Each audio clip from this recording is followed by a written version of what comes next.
মালতী ছিল গ্রামের এক দরিদ্র পরিবারের মেয়ে। তার বয়স ছিল মাত্র 12 বছর।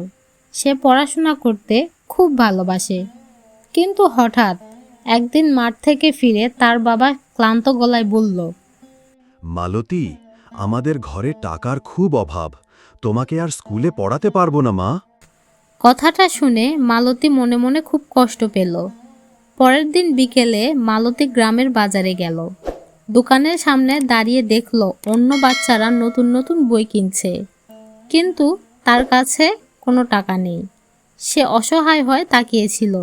ঠিক তখনই এক বৃদ্ধ এসে মালতীকে জিজ্ঞেস করলো। মা, তুমি কি বই চাও?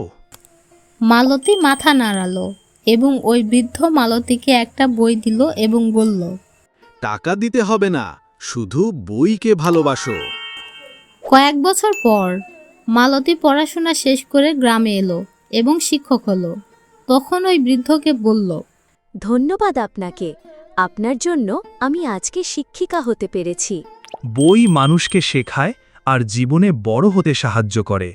একটি বই পারে একজন মানুষের ভাগ্য পরিবর্তন করতে, যদি সে মন থেকে বই ভালোবাসে।